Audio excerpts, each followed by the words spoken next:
Hi guys, today's video is all about moss. I keep being asked about it, so I thought why not? Let's do one about collecting it and cultivating it. Let's get on with it.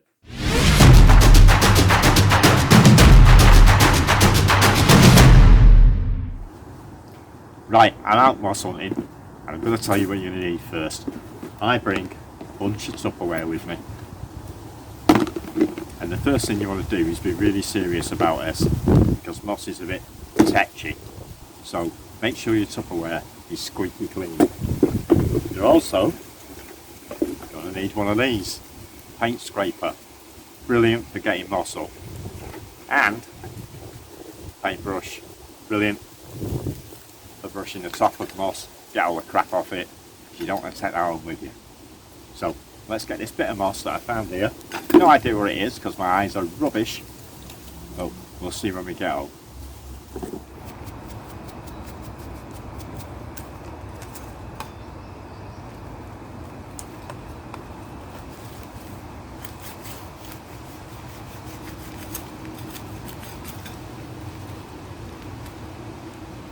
And look at that. Lovely chunk of moss. We'll figure out what that is when we get it home and give it a soak. Pop it in there. And let's go for the next one. As you probably know, moss is bryophytes, or in the group bryophytes, and that means it's a non-vascular plant. As you see here, no roots holding it down. It does have what you call rhizoids on the back, and they're the ones that anchor to things like bark, stones, and of course substrate. Now I'm going to chuck this in here. In fact, look at that bit there. I quite like that. Looks at that bit. I think we'll have that as well. Might be able to use that. If nothing else, I can put it around my pond. As I said before, moss is a bryophyte, and in the group it also includes warts, and this is one of them, which is the liverwort. So I'm going to rub a bit of this, pop it in my box. Not going to take too much, but that should be enough for what I want. A bit further downstream, and what we found here is hart's tongue time moss, which is one of the most miserable mosses in the universe when it's dry, and one of the nicest when it's nice and moist. So I'm going to just get a little bit of this. We'll take it all. There's tons of it, by the way. Absolute tons of it everywhere. Let's see if there's any more. Just tease it out a little bit like that. Get rid of the rest of the crap that we don't need. And I'm just going to keep this little bit here. Nice enough for our purposes for today. First thing, sorry about the cars. Can't help that. I'm on what appears to be disused car park. On this side, for some strange reason, on the north, all that green there is hypnum moss, and on the south side it's another species, which I will find out when we get back, and I've got a magnifying glass. So I'm going to grab some of that, and then we'll get back to the moss box.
back in my garden. This is all the moss I've collected today that you saw me get. Several species. I think I counted 5 species of moss and a liverwort. And what I'm going to do now is going to be soaking it in a bucket for 24 hours. Get rid of any hitchhikers and all the crap that's on there. And this is rainwater that I've collected. I've just simply left a bucket out, and I live in England, so it fills up pretty quickly. So I'm going to do that, and then we'll get back to checking out the IDs of these and cultivating it. Hello, it's a day later, and our moss is clean and all been put away in little boxes. So I'm going to start with the cultivation and how we're going to grow our moss more than what we've already got. And I'm going to start with one of these fairly deep, clear Tupperware type boxes, storage boxes. And this one has a clear lid. Steamer about this, but never mind. And the first thing I put in here is a drainage layer, because we don't want our moss getting too soggy.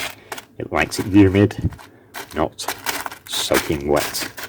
So that's our first job.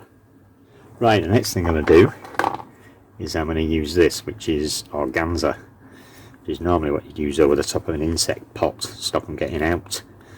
But it is mesh, and I've run out of carbon fibre mesh, or fiberglass mesh, so I've cut a piece of this and I'm going to use this over the drainage layer, and this will prevent any substrate we use from getting soaked, mixing with the stones, and probably stinking the hell out of the place. So yeah, that will do. Another non-stinking precaution is a bit of charcoal. These actually have springtails on them, which is perfectly fine. I'm just going to put these in this side, and you'll see why I'm only putting them on one side in a minute,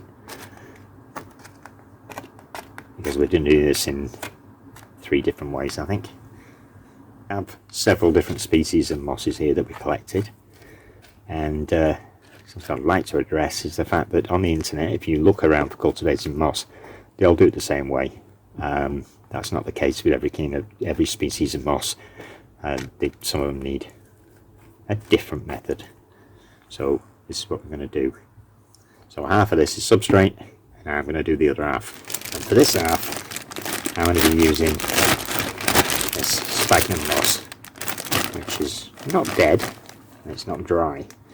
It's a nice soggy sphagnum moss. And I shook it in here. This really holds moisture well, and you'll be able to get some decent shape on it as well, because you can pass it down. As I say, it's not dry, nice and damp. Give it a break. If you get lucky, the sphagnum moss will grow as well. Can be annoying sometimes. Depends where they've sourced it. Well, I sourced it from the reptile shop, because that's how responsible I am. And there we go. Half substrate, half sphagnum. Okay, so here we are inside. We've got our substrate side, our sphagnum side, which is still quite damp actually. I've got a couple of boxes of moss here. I've not gone for every species that we collected. And I'm just going to give this a quick spray down with some rainwater. If you get rainwater, you might need to filter it, especially if you're just collecting a bucket outside like I do. But you can use organza for this as well. So I'm going to give it a really good soaking, because we want to get it nice and humid in here at some point. And we're simply going to lay our moss on. Now this, I believe, is baby tooth moss. I haven't even bothered looking to get a proper ID, but I'm pretty sure it's baby tooth moss. So this one's going to go on substrate, and we simply put it in and we give it a real good press down. Let's get a decent piece of this stuff, and I'm going to leave little gaps between it in the substrate, because I want to see how it grows, because I want to come back to this video and see what kind of growth we're getting from this. I'll probably nick some as well, to be honest with you. I have some terrariums I've got to build, so I'll probably steal some of this. I like it. So I'm just going to pop all this here. I've got 2 boxes of this, so I'm going to be putting in other boxes later. I have got hitchhikers on this, but not animals, little plants, but I'm going to leave them in and see what they turn into. I think that one's bittercress there, which is very tiny and my eyes are awful. So don't forget, you've got to press it down. That's really, really important that you press it down. If you don't get a good adherence, it won't be able to get the moisture that really moss is looking for. So I might nick a little bit more from underneath this of the box and show you what I've got. As you see, pop that there. I've left little bits in between the moss. It's got places to grow, and we'll have to see what happens to that and how long it takes. I already know this is a cheat. And I'm going to grab some hypnum, because hypnum, I find, prefers to grow on the sphagnum moss. So I'm going to pop some of that in there. This just grows in sheets. This is mental stuff, this. You get some really good sheets out of this by using this method. So let's grab a bit more hypnum. I've got loads of it. Realise I had that much. So take off the bits I don't like, bits of leaves and whatever we picked up. And I'll pop that down there. Now another one. You've seen probably on the internet the cultivating of moss, where they've chopped it up into little pieces and amazingly it all grows. Well, not all moss is the same, and this is one of them. This is Hart's Tongue Thyme Moss, and this one, the new growth doesn't come from the leaves. It actually comes from the bottom. Here, it splits. As you see there, it's one piece. Next piece will be there, and it will come from the rhizome and out. So if you cut this, you won't get new growth. You need the bottom part for this, which means it's a really, really good one for growing on lava rock, etc., because you can put an elastic band around it and it will grow into the lava rock. You can cut all this off as long as you just keep this bit, elastic band that onto the lava rock, and that will grow. This one really likes moisture, so this will actually grow in, I've got it in a fish tank, so it's lovely when it's nice and damp. So I'm going to just lie that down on here and we'll see what happens to that one. Skip the rest of that. I do have some tamarisk moss, which I'm going to stick in this little bit here, and then we'll see what happens to that. But that's it for a moss box. That's all you need to do. And then get that leaf out of there. Make sure you keep it nice and moist and damp. And once you've done that, give it another squirt.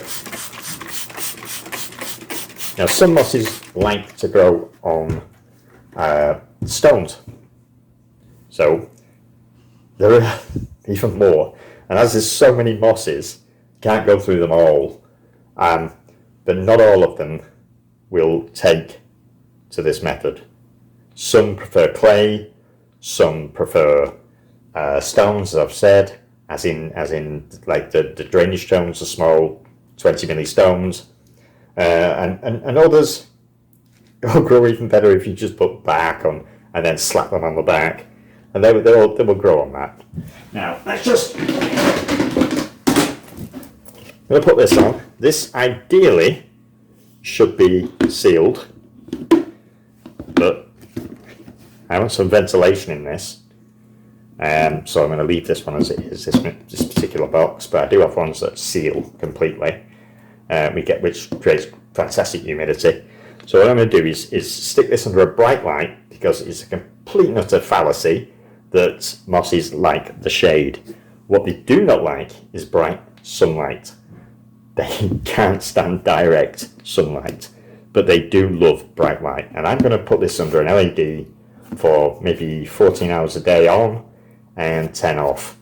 And I'll come back to it in a month, do another video, and we'll see how it's grown, if it's died, and that's it. Well, I hope you enjoyed that video about moss, and I hope you might have learned something as well. With a bit of luck, it'll work for you. I find that method fantastic. The best thing to do is like and subscribe, and then you can come back when I release the next video on this particular moss box, and we can see how it's grown, how long it's took, etc, etc. So, see you next time.